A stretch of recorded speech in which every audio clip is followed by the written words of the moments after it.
Hello, hello, and welcome to another edition of Breakdown with the American Legislative Exchange Council. I'm Lars Dalseide, and with me today is the Energy, Environment, and Agriculture Task Force Director, Joe Trotter. And Joe's got something new, the Energy Affordability Report, which is a state-by-state inspection of what they're doing with their energy prices, energy consumption, energy production, the whole nine yards. The whole nine yards. And so this is the third edition. We have released two previous editions, and it's got three chapters where it breaks down everything that basically is happening in the states in terms of energy. So chapter one focuses specifically on electricity prices. It takes a look at, how much is it going to cost to go ahead and power your home or charge your car or whatever else might be connected to the grid. It also, within there, takes a look at the various government mandates, policies, and everything else in addition to the prices to see what works and what doesn't for keeping prices low. Because a lot of states have their own way of doing things. Like Texas, for instance, is on their own grid. They're not locked up to the rest of the United States. And I'd assume that there are other states that have their own little quirks and eccentricities as well when it comes to energy production. They do. And there are three main things that we're looking at here, and that is renewable portfolio standards, whether or not you have a state mandated net metering, which has to do with, whether you have a solar panel or wind on your property, and if that's sold back to the grid and at what prices. And then finally, we deal with essentially carbon taxes, the Regional Greenhouse Gas Initiative, or say California's cap and trade program. So we take a look at those three big policy items. They're all things that are under the control of the state legislature. Okay. They can go ahead and enact a law, and state legislators to go ahead and see what they can do, either what they're doing right and why their electricity prices are low, or what they're doing to increase the cost of their constituencies. Now, this is just me, and I can be a little negative when it comes to these sort of things, but I would assume that the states that have a little bit more by way of regulation and authorizations and whatnot, they're probably going to be running their prices up more than the other states. They are. If you take a look at the top 10 states in the nation in terms of electricity prices, you have a couple, two outliers because they're not part of the continental United States. You have Hawaii and Alaska. They have high prices. And that's understandable. They are not connected to the immediate grids. But then you have California, Massachusetts, Rhode Island, Connecticut, New Hampshire, Vermont, New York, and New Jersey. I'm sure it will be overwhelmingly shocking that basically everyone on that list, at least in the continental United States, has a strong renewable portfolio standard, which basically says you have to generate X amount of electricity using their preferred like wind, solar, hydro. So they all have those mandates. Then they all have some version of state mandated net metering. So the utility companies are forced to pay you for any electricity on your home solar system. Now, it might be cynicism, but experience suggests to me that the states that have more mandates and regulations when it comes to the production and consumption of energy, their residents are probably paying a heck of a lot higher prices. They are. Now, Hawaii and Alaska are the two most expensive states in the nation, and for good reason. They're not part of the continental United States, not part of the lower 48. And so they're sort of their own entities working off their own problems. Now, Hawaii does have a number of restrictions, and we've talked about the various problems with the Hawaiian system before. And they have to ship everything in. They have to ship everything in. And Alaska is also its own beast in terms of getting goods and electricity up there. But then when you have the next highest priced, it is California, Massachusetts, Rhode Island, Connecticut, New Hampshire, Vermont, New York, and New Jersey. And I am sure you will be overwhelmingly shocked, I tell you, to find out that those states have high mandates for renewable portfolio standards. They have state mandated net metering, and pretty much all of them are involved in some way, shape, or form on a carbon tax scheme. You have the Regional Greenhouse Gas Initiative for the Northeast states. California has its own carbon credit system. And that just makes the cost of energy skyrocket. And those are all things that state legislators could go ahead and deal with. They can go ahead, put in a bill and say, hey, we respect your need to power your homes and have heat during the winter. And we've got a cold winter coming. So it would be nice if those states went ahead and took some pity on the people that they're there to represent. Now, this is sort of surprising, at least for a child of the 80s like I am. That's when I was going to high school, going to college in the 90s and all that. And the main thing that pops up there was the one Beverly Hills Cop movie out there in California. And the last big scene, they're out there and there are all those little oil wells, those derricks just going, and California's producing oil. California's producing all sorts of energy. And there's still the the third highest in prices. Well, I mean, Alaska's on there too, and they produce a whole bunch as well. But part of that is, and that sort of brings us into chapters 2 and 3 of the report, they are producing oil. But in chapter 2 and 3, we are also looking at gas prices and diesel prices. So the cost of the fuels needed to make sure that you get from point A to point B, or your goods get from the fields to the market.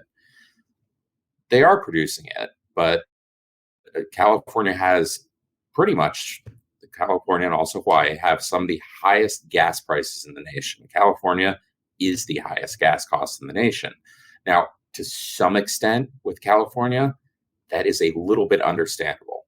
Their natural topography and just the way the earth is shaped in that area makes California extremely prone to pollution. That's why they had the smog problems for many decades. It's because the emissions there don't get the benefit of being pushed out to sea or another area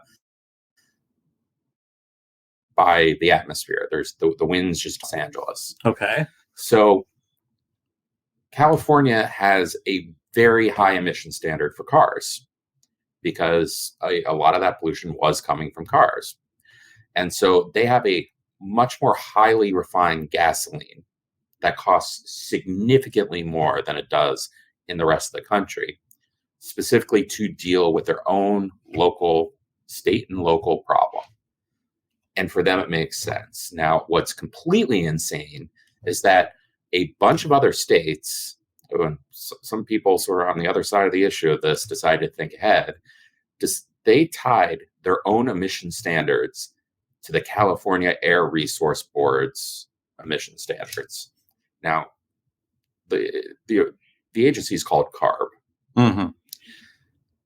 CARB has gotten significantly more activists. It's not just, looking out for the best. They have activists.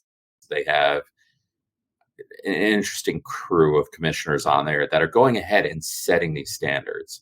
And then you have places like where we're at now in Virginia. Virginia, a few years back, went ahead and passed a law saying we will follow whatever California's emission standards are. Now, again, really, California's emission standards make some sense in California. For California. They make absolutely no sense here in Virginia. We do not have the same problems.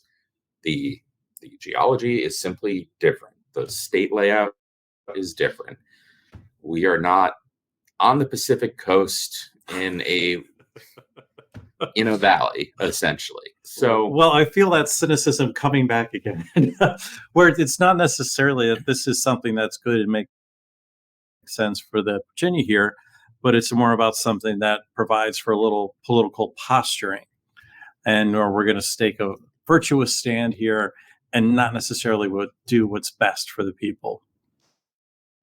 Well, it was a sneaky way of making sure that Democratic regulators could go ahead and still control Virginia's emission standards long after the legislature wound up not having the Democratic supermajority. Okay, so that's some of the things that they're doing wrong in some of those other places. What are they doing right? Who are our top 5? Our top 5 cheapest electricity in the nation is Idaho, Wyoming, Utah, Oklahoma, and Nevada. Idaho. Idaho's number one. Idaho's number one. All the potatoes? Let me put it this way. They're paying a little over 8 cents per kilowatt hour.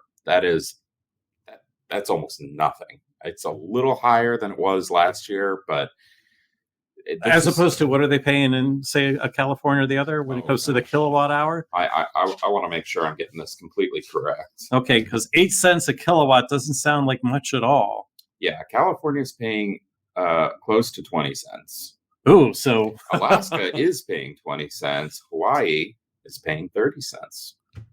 Wow. Yes. You can't afford to turn the lights on in Hawaii. Just imagine when you might need an air conditioning there. That would be a little trouble. So what is Idaho, Wyoming, and Utah? What are they doing right? What they're doing right is they generally have, if they have renewable portfolio standards, they are voluntary. That means the legislature went ahead and said, hey, we'd like it if you do it, but there's no mandate to do it. So it's completely voluntary. And when it is voluntary, you'll actually find that a lot of these states, their power producers do find a way to economically do it. Just when you tell the free market kind of what you want it to do and not mandate how you do it and not say you have to do it, it's amazing how they'll find a way to go ahead and get it done. So that's one way. Then state mandated net metering, some of them do have it, some of them don't. But part of the differences between the different types of net metering is in, say, Florida, for example. Florida has net metering so that not only is the power company paying you, they're paying you at retail electricity prices for the power that's generated at your home. So what this means is you've got the power generators, sell it to the line system, sell it to the residents. And the sort of middlemen there pay like a base rate from the actual generators. And this is getting into the weeds. Each state is different. Okay. This is a very Florida thing. Yeah. Well, this is just a very general thing. So what happens is if you pay retail rates under state mandated net metering, what's happening is the final price you would pay at home for that electricity is what the generators and just the system, the grid is paying you. So in order to set this up so that you can go ahead and put electricity on the grid, you actually have to modify your home's power system so that you can transmit it back.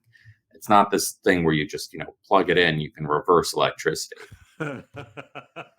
So are there home kits for this thing? You do not want to do this without a professional. So the utilities have to put that in, and then they're paying you what you would be paying them for electricity.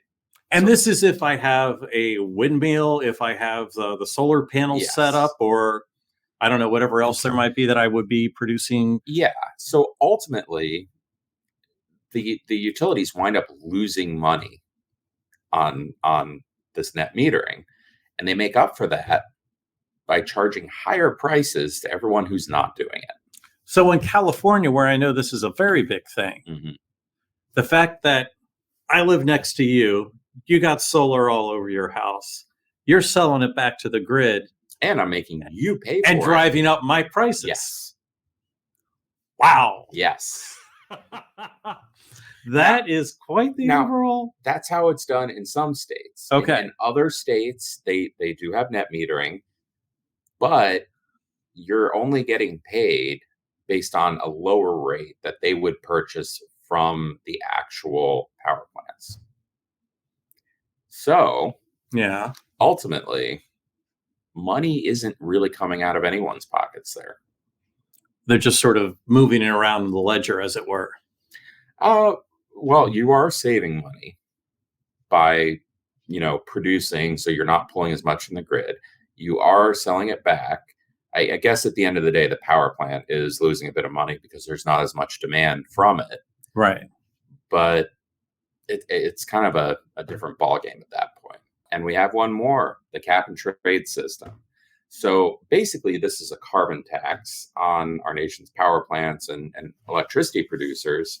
So there are credits that they must buy from the government in order to produce electricity based on how many metric tons of carbon dioxide they are putting in the atmosphere. So they pay the government for this. The credits can go on basically an auction system. And because there is an ultimate limit, the cost of those credits gets passed on to the homeowners or the renters or whoever is ultimately paying the cost. The idea overall that somehow they're purchasing it back and thus driving up the price again for the overall consumer, even though the intent is to make things easier and cleaner. They are paying money to the government to be allowed to produce electricity. And there are emissions from producing electricity that they are then sending the electricity to the grid, to the customers, and then charging the customers additional pricing, higher prices, so that they can go ahead and pay the government for the next round of credits. It's a straight up carbon tax. Wow.